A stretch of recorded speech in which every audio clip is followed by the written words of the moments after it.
parcel yan abot sa bisan sa Shopee. Ang nag-deliver kay GNT.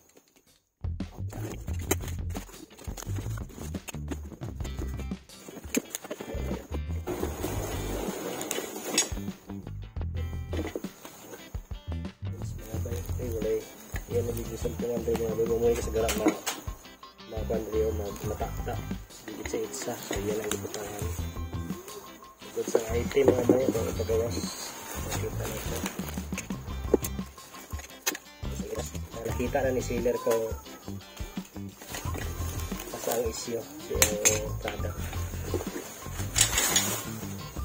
mga bayo goods, pan siya, ready to disc brake na siya. Dayon ay pakapin doha ka kibultay, gold diyahang spacer, dayon lighting swing arm sa mga bay. So muna yung brand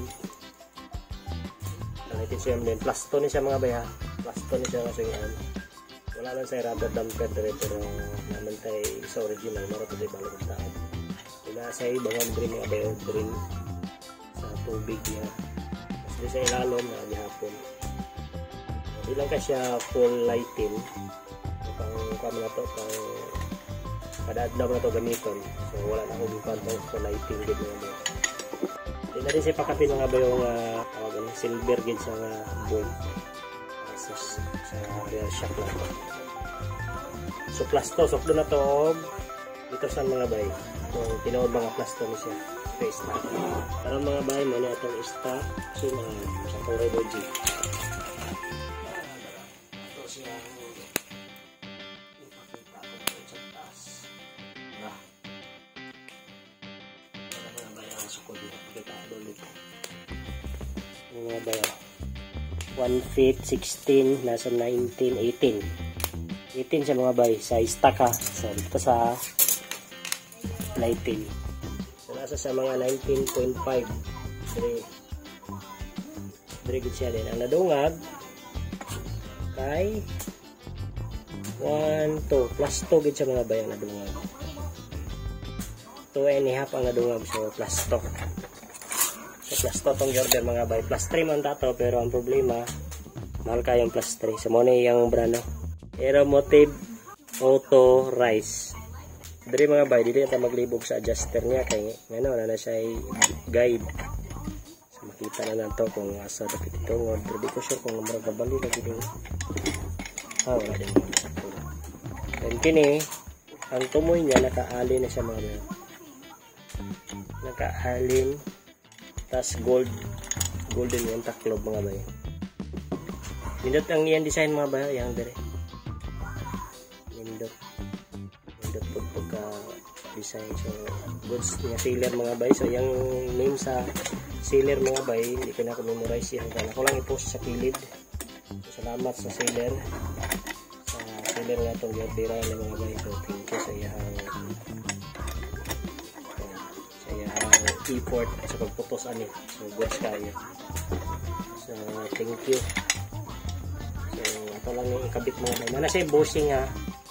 Yung bushing goods kaya yung bushing mga bay wala depekto yung bushing so pataba na siya diri lang ang wala yun.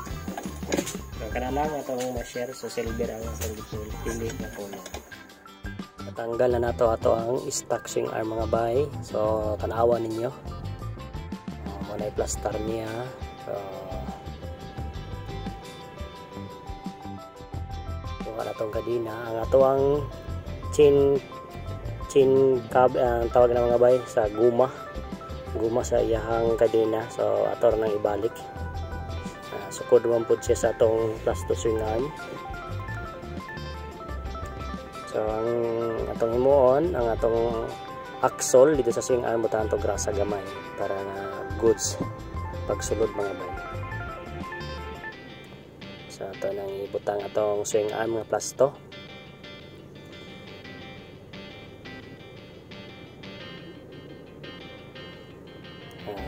Tanawa salpak ra sa mga bay so kanyud siya diretso na wala na jud kay ma-feel nga i-convert or imong makita nga i-convert mga bay so diretso siya sulod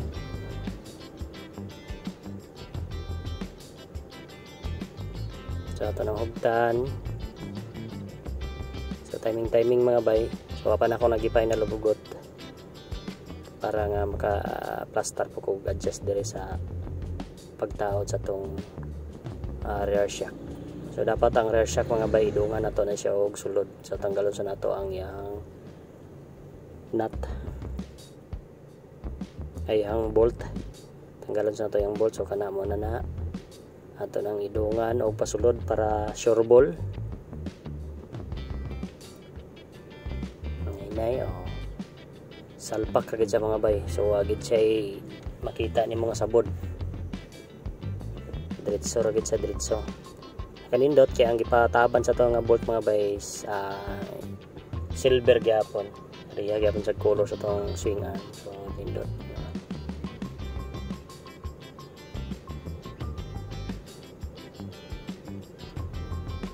So inay na to gugot para goods ang tanan.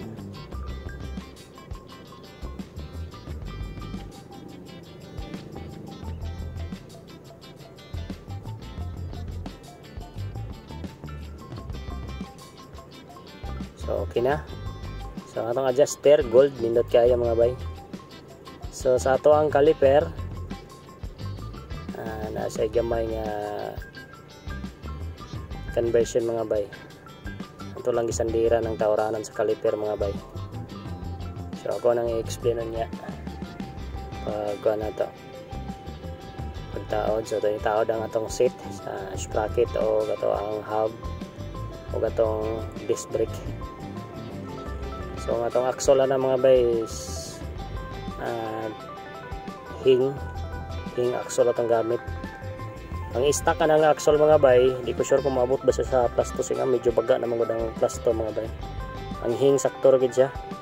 Wala na ko nagbutang og spacer gani sakto ra siya mga bay. Hindi sa kinahanglanan.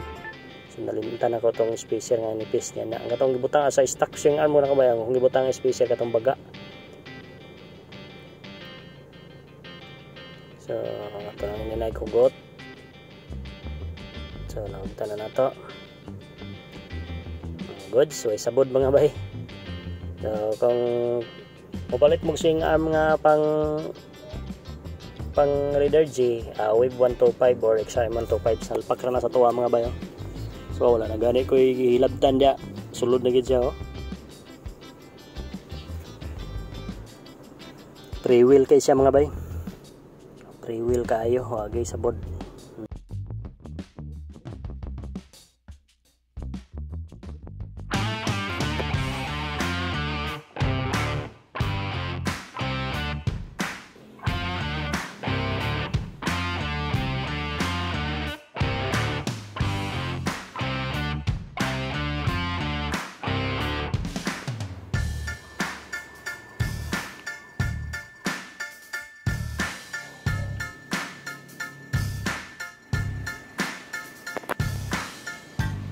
Mga bay, ito na ning ipakita nga ato ang pag-install. So nakita niyo sa atong previous video kagabi So wala kay na ako na-explain dito mga bay kay tungod kay na ako yung mga conversion nga nahimo aning swing arm nga pang Wave 125 nga para sa atong Raider G untay taod.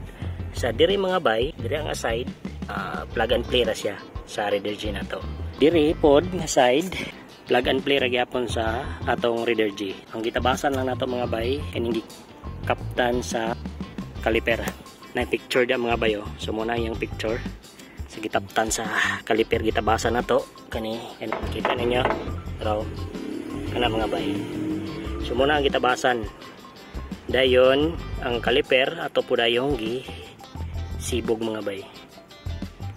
Kasi stock mo niya mga bay mubo kayo ang swing arm ani kay standard.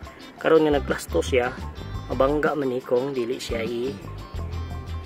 isibog pasaka. So gipasaka na ako sa mga bay, may netabo. So gamay ra nga conversion kung naka-disc brake mo, pero naka-drum mo, drum brake wala na siya usbon pa mga bay. So plug and play na siya. Di kay nato ni siya hugtan diri nga side para nga dili kayo ipit ang swingan. Gibalik ra na ko tong iyang gumang original. Gibalik ra na ko yung stock ko. Sa tanan, goods na, wala naman siya problema. So gamit na ko siya nindot tungod kay plaston siya. So ngayon na kasi tanawon mga bay, nibagay na siya sa front na to at ibagay na sa diri sa tong front na naka silver na pod siya.